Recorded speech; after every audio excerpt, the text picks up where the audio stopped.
예, 보신 것처럼 검찰은 자료를 보강해서 추가 기소할 예정이라고는 합니다만 유동규 전 본부장에게서 배임 혐의를 제외한 걸 두고 여러 가지 해석들이 나오고 있습니다. 단순한 뇌물 사건으로 수사를 마무리할 가능성은 없는지 검찰을 취재하는 한송훈 기자에게 물어보도록 하겠습니다. 자, 한 기자 어서 오십시오. 유 전 본부장 기소와 관련한 비판의 핵심은 뭡니까?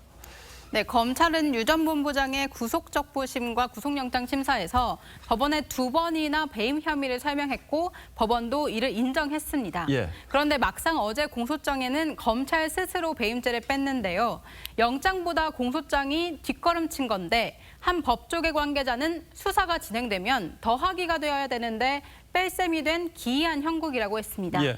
결국 수사가 더 진행됐음에도 검찰이 배임 혐의 입증에 더 자신이 없어진 게 아니냐 이런 지적까지 나옵니다. 예, 그러나 수사는 계속 진행하겠다고 하는 거니까 좀 보고요. 그러나 어쨌든 이 배임 혐의가 빠지고 나면 성남시 그 윗선으로의 그러니까 몸통 수사도 차질을 빚을 수밖에 없는 것 아닌가요? 네, 우선 강제 수사 돌입 23일 만이자 유 전 본부장의 구속영장 만료 기간인 어제가 돼서야 성남시청 시장실과 비서실을 압수수색하면서 검찰 안팎에서는 무슨 의도가 있는 게 아니냐 이런 말들도 나오기 시작했습니다. 예. 뇌물죄는 개인 일탈일 수 있지만 성남도시개발공사에 막대한 손해를 끼친 배임죄는 결국 윗선의 개입 여부로 연결되는데요. 그 법조계에서는 배임 혐의를 빼면 수천억 원대 개발이익 범죄 수익 환수도 불가능해질 수 있다 이런 우려도 나오고 있습니다. 예, 어쨌든 공교롭게도 이재명 지사도 이제 일부 개인 직원 개인의 일탈 행위다 이렇게 지금 주장을 하고 있죠. 이게 앞으로 수사나 재판에는 어떤 영향을 미칠 것 같습니까?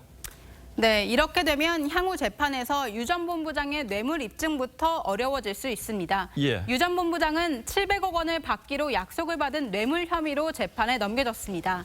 이 뇌물 혐의는 배임 혐의가 설명이 돼야 입증이 더 쉽습니다.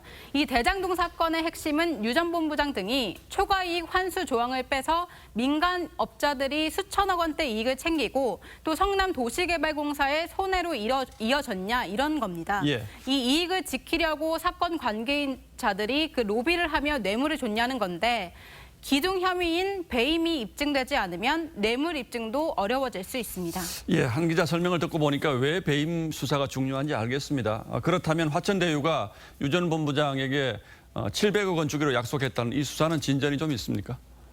네, 일부 진전이 있는 것으로 알려졌습니다. 예. 그 김만배 씨가 유 전 본부장에게 700억 원을 전달하는 방법을 놓고 3가지 방식을 고민했던 것이 정모회계사 녹취록 등에 구체적으로 드러난 것으로 전해지고 있습니다. 예. 그 김 씨가 유 전 본부장에게 단순히 증여하거나 비상장 주식을 고가 매수하는 방식, 회사를 차리면 투자하는 방식 등으로 돈을 주는 방법을 논의했다는 겁니다.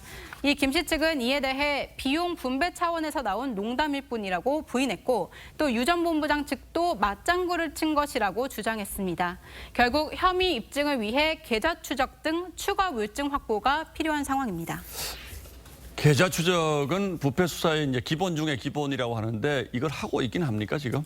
네, 그 자금 흐름 추적이 더디다 이런 비판이 있는데요. 예. 그 수사팀은 양이 많을 뿐이지 최대한 하고 있다 이런 입장입니다. 지금 하고 있기는 있다 이렇게 얘기한다는 거죠. 네.